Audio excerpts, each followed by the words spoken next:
The year of 1966 changed music forever. These songs transformed radio, while America was transforming itself. The Beach Boys formed in 1961 in Hawthorne, California. Initially consisting of the three Wilson brothers, Brian, Dennis, and Carl, along with cousin Mike Love and friend Al Jardine. What many fans don't realize is that despite their clean-cut image, the Wilson brothers grew up in an abusive household. Their father Murray was notoriously controlling and allegedly would hold Brian's head underwater in the bathtub as punishment, creating a lifelong fear that some music historians claim influenced Brian's obsession with sound and vibration. The Beach Boys' sound transformed dramatically by 1966, moving away from simple surf rock into more complex musical territory. Good Vibrations cost an unprecedented $50,000 to produce,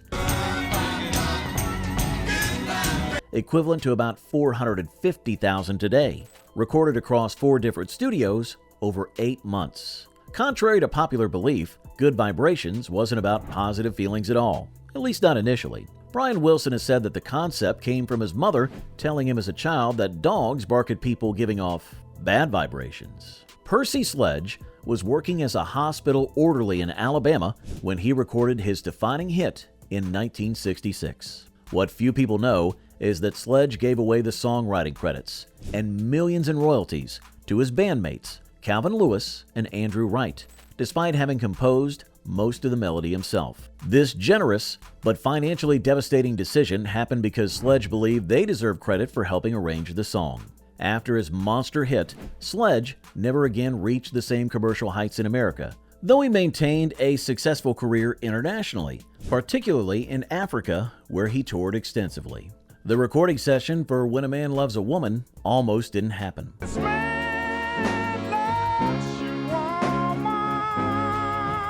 The horn section written for the song wasn't available on the day of recording, and producer Jerry Wexler nearly canceled the session. At the last minute, Quinn Ivey decided to proceed without horns, creating the song's distinctive organ-heavy sound. The Four Tops stood apart from many Motown groups because they kept their original lineup intact for over 4 decades. Levi Stubbs, Duke Fakir, Obie Benson, and Lawrence Payton remained together from 1953 until Payton's death in 1997.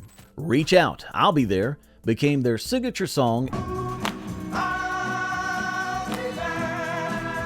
and the pinnacle of their collaboration with Motown's legendary songwriting team, Holland Dozier Holland. The recording session was intentionally designed to push Stubbs to his vocal limits. Producers had him sing at the top of his range in a grueling session. Today, Abdul Duke Fakir is the only surviving original member. He still occasionally performs with a revamped Four Tops lineup, preserving their legacy over 60 years after they first formed. Producer Lamont Dozier deliberately played mind games with Levi Stubbs while recording Reach Out, telling him to sing as if he were a lost man in the desert, desperately searching for water. The anxiety and strain are audible in his performance. You've been listening to these songs for decades, but I want to hear your stories. Share those memories in the comments below. Hit that like button if these songs take you back, and subscribe for more musical journeys through the decades. And share with friends who still appreciate when music had substance and soul. The Spencer Davis Group formed in Birmingham, England in 1963,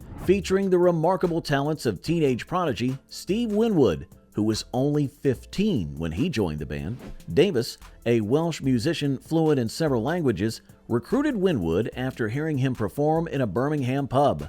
The band was originally called the Rhythm and Blues Quartet before changing their name, supposedly because Spencer Davis was willing to handle interviews while the shy Winwood brothers avoided the press, leading to the joke that they called themselves the Spencer Davis Group so Davis would do all the talking. Gimme Some Lovin' was written in just 30 minutes when their producer arrived demanding a new song. The American version differed significantly from the UK release, featuring additional backing vocals, different mixing, and extended instrumental sections. After this success, Winwood left to form Traffic in 1967, effectively ending the original group's creative peak. The Hammond organ on Gimme Some Lovin' was played by Steve Winwood, who had taught himself to play this complex instrument as a young teenager. The Rolling Stones formed in London in 1962, originally positioned as the rebellious counterpart to the Beatles' cleaner image, though their early repertoire consisted largely of American blues covers. Paint It Black marked a significant creative evolution, incorporating Brian Jones's distinctive sitar, an instrument he picked up after George Harrison introduced Indian instrumentation into popular music. The track featured one of the earliest uses of sitar in Western rock music, recorded during a period when Mick Jagger and Keith Richards were developing as songwriters. Today, after nearly 60 years, the Rolling Stones remain active despite the death of drummer Charlie Watts in 2021. Their most recent album was released in 2023, making them one of the longest-running and commercially successful bands in music history. Bill Wyman's pulsing bass line on Paint It Black came about accidentally. He initially played it on an organ as a joke during rehearsals, but the band liked it so much they incorporated it into the final arrangement. The song was used as the opening theme for the Vietnam War television series Tour of Duty, cementing its association with that conflict despite being released before American involvement escalated. Charlie Watts achieved the distinctive drum sound by using a traditional grip rather than the matched grip, giving the rhythm its unique character.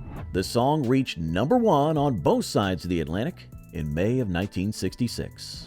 The Mamas and the Papas formed in 1965 after John and Michelle Phillips, Denny Doherty, and Cass Elliot met in the Virgin Islands. Their journey to stardom was anything but smooth. They were briefly arrested in the British Virgin Islands for stealing towels from a hotel to stay warm when they ran out of money. The complex personal relationships within the group created significant tension. Doherty was in love with Michelle Phillips, who was married to John Phillips, but having an affair with Gene Clark of the Byrds. This romantic entanglement eventually led to Michelle being temporarily fired from the group in 1966. Despite, or perhaps because of this dramatic backdrop, their harmonies were impeccable, creating the signature sound that made them folk rock pioneers. California Dreamin' was written by John and Michelle Phillips during a cold New York night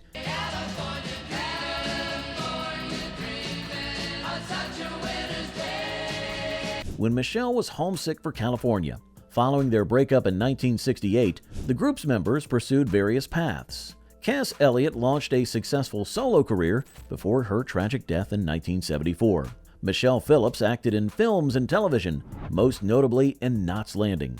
John Phillips continued writing and producing while battling drug addiction.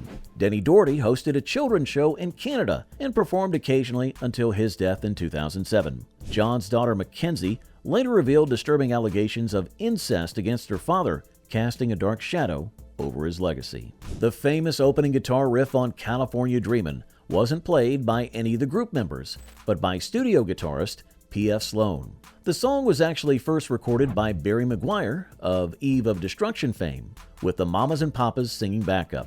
After hearing the track, the group asked to record it themselves, simply adding vocals to the existing instrumental tracks from McGuire's version.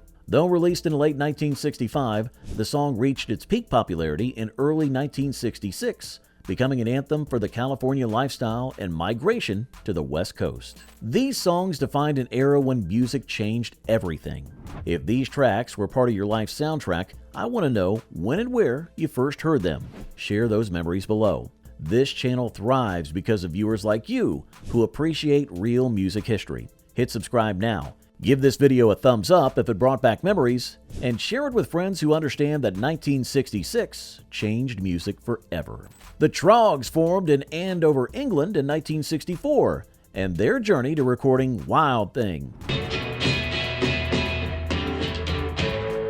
Wild Thing Came about through a series of fortunate connections. Their manager, Larry Page, had previously worked with the Kinks and arranged for them to record a cover of the Chip Taylor-penned Wild Thing, which had been a flop for the American group The Wild Ones a year earlier. After their initial success, the Troggs continued recording with varying results, achieving another major hit with Love Is All Around. Love is all around me. Reg Presley invested his royalties wisely and became fascinated with the paranormal, funding crop circle research and writing a book called Wild Things They Don't Tell Us about extraterrestrial phenomena. The band influenced countless garage, rock, and punk groups with their primitive recording techniques and raw energy. Wild Thing holds the unusual distinction of hitting #1 for 2 different record labels simultaneously. Due to distribution problems and legal disputes, the song was released by both Atco and Fontana Records in America, with both versions considered identical for chart purposes. Donovan Leitch emerged from the British folk scene in 1965, initially labeled as Britain's answer to Bob Dylan, a comparison he found limiting and worked to transcend. Sunshine Superman was written for his future wife, Linda Lawrence, Sunshine came softly through my window who had previously been in a relationship with Rolling Stone Brian Jones and had a child with him. Donovan went on to become one of the first pop stars to be arrested for marijuana possession, which temporarily damaged his career in the UK but enhanced his counterculture credentials in America. In recent years, Donovan has been recognized more fully for his innovations, being inducted into the Rock and Roll Hall of Fame in 2012. He continues to perform occasionally, though with a much lower profile than during his commercial peak. The Supremes began as the Primettes in the Brewster Douglas housing projects of Detroit in 1959, when the original members were still in high school.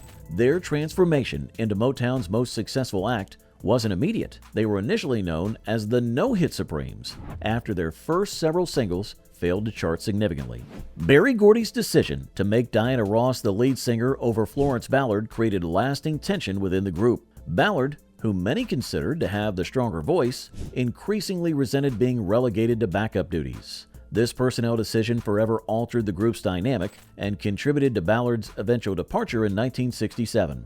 Her life took a tragic turn as she struggled with alcoholism and depression, dying in poverty in 1976 at just 32 years old, a stark contrast to Ross's subsequent superstardom. You Can't Hurry Love exemplified the Holland Dozier Holland production team's mastery of the Motown formula.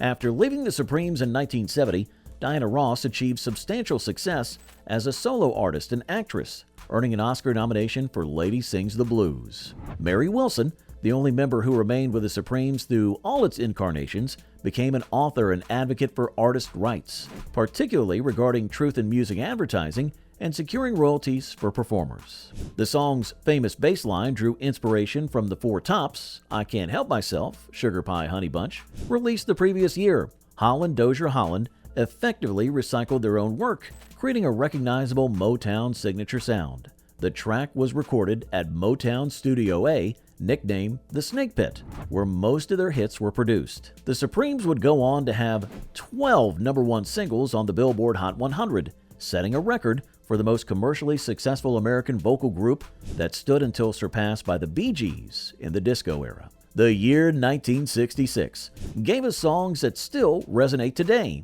These tracks remain powerful because they speak to universal emotions through extraordinary talent. If you enjoyed this musical journey, subscribe now and hit that notification bell. Share your memories in the comments below. The revolution was on the radio, and it's still playing today.